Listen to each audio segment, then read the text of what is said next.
नमस्कार मंडळी, आपण सुरू केलेल्या विचारधन या विचार मंचाद्वारे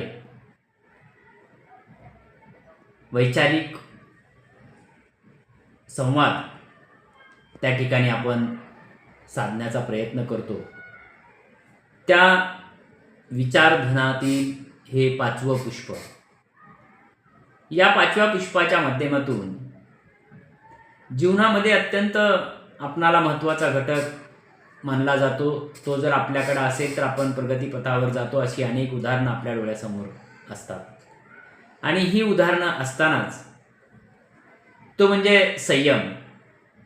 संयम हा आयुष्यातला अत्यंत महत्त्वाचा घटक आहे, एक धागा आहे। आणि त्यामुळं काय होतंय तर ती संयम आपल्याकडे असेल तर सामर्थ्यामध्ये वाढ होते, आत्मविश्वासामध्ये वाढ होते।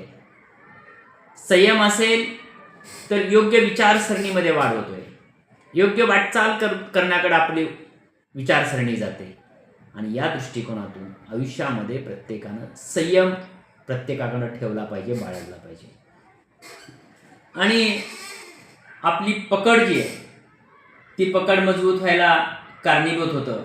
आणि त्या पकडीच्या माध्यमातून प्रत्येक गोष्ट जी करायची आहे ती करत असताना विचारपूर्वक करतो। आणि ज्यावेळेस एखादी गोष्ट विचारपूर्वक करतो त्यावेळेस सकारात्मक विचार त्या ठिकाणी पुढे जातात। सकारात्मक विचाराच्या माध्यमातून आपण त्या ठिकाणी वाटचाल करत असतो। आणि हीच वाटचाल करत असताना संयम अत्यंत महत्त्वाचा घटक आपल्यामध्ये मानला गेला पाहिजे।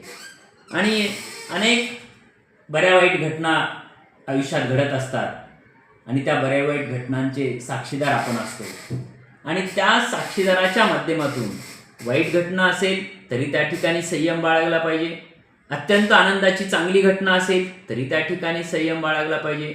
म्हणजे अपयश पचवण्याच्या अगोदर यश पचवण्याची ताकद आपल्या मनामध्ये निर्माण केली पाहिजे। ही भूमिका कोण करतं तर संयम करतं।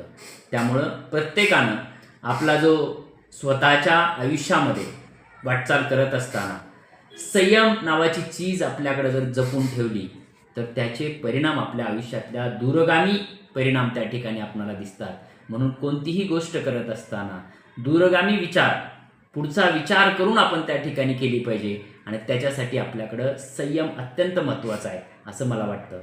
धन्यवाद।